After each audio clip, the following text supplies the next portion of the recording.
Здравствуйте.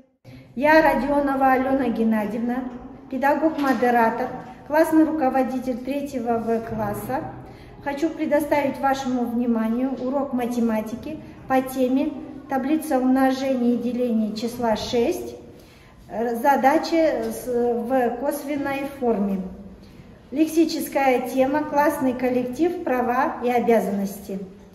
Цель моего урока – составлять, знать и применять таблицу умножения на 6, анализировать, решать и сравнивать задачи с косвенными вопросами. Активные методы, которые я применяла на уроке, это лестница успеха и светофор. Здравствуйте, ребята! Ребята, скажите, на что похож наш круг? Шанрак! А где вы видели шанрак? Шанрак мы видели на гербе Казахстана. Скажите, ребята, что символизирует шанрак? Шанрак – символ неба, знак родового гнезда, родового дома. Ребята, сейчас каждый из вас садитесь на свое место по цвету вашей ленты.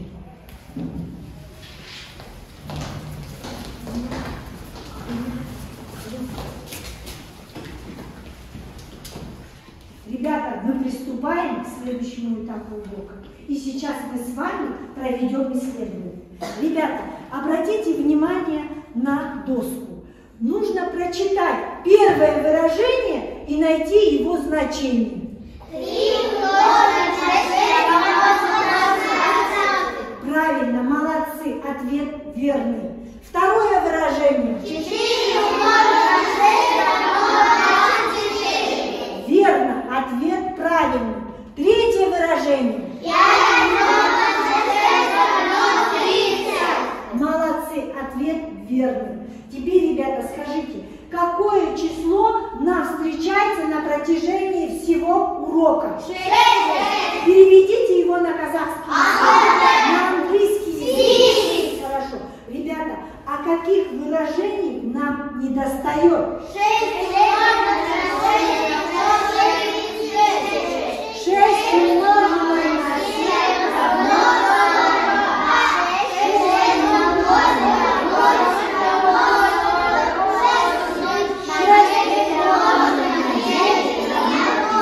10. Ребята, так какая тема урока сегодня? Над чем мы будем заниматься? Таблица умножения и деления на 6. Хорошо, молодцы. Ребята, какую самую интересную часть времени?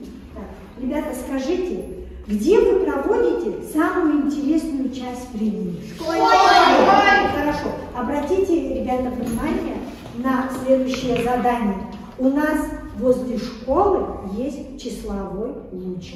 Нужно, ребята, заполнить его. Он у нас с пропущенными числами. Но сначала скажите, ребята, вы в школе имеете права и обязанности. Кто из вас знает право? Шапагат, какое право ты имеешь в школе? Я имею право заботы и любовь. Даяна? Я имею право на жизнь и на свободу. Альмира? Я имею право на игру и отдых. Диас? Я имею право на здоровое питание. Алана? Я имею право на медицинское прослушивание. Так, хорошо. А какие имеете вы обязанности? Раяна? Не шуметь на уроке.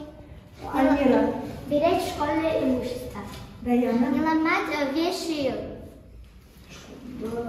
Аружан? Не бегать в школе. Не опаздывать? Не бегать по коридорам и иметь... Все. Так, давайте, ребята, восстановим наш числовой луч. Каждое последнее число увеличивается на 6. Давайте, ребята, озвучим наш числовой промежуток. Начали. 0, 6, 12,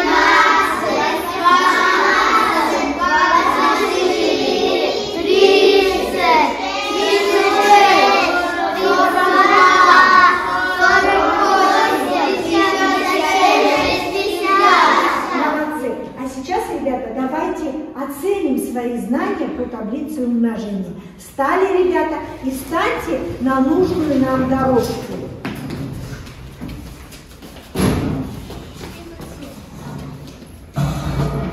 Хорошо. Так, хорошо.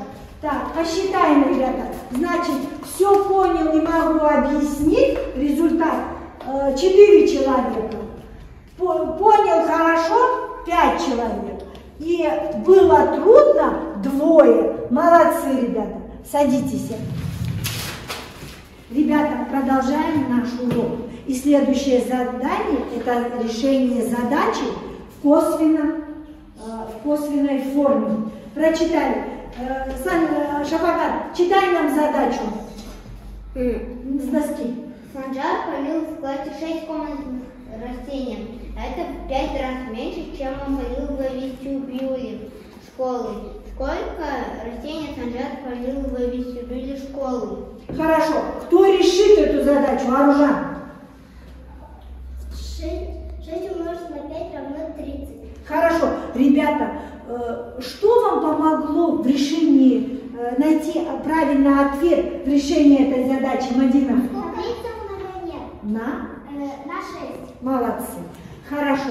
Теперь, ребята, поднимите мне сигнальную карточку решения этой задачи. Результаты. Насколько хорошо вы поняли, справились с этой задачей. Молодцы. Так, хорошо. Молодцы. Результат у нас очень хороший. Значит, задачу с косвенным вопросом вы решили правильно и все поняли. Ребята, давайте подведем итог нашего урока. Я предлагаю вам, ребята, результат показать на дорожке успеха. Встаньте на ту дорожку, которую вы считаете результат вашей работы на сегодняшний урок.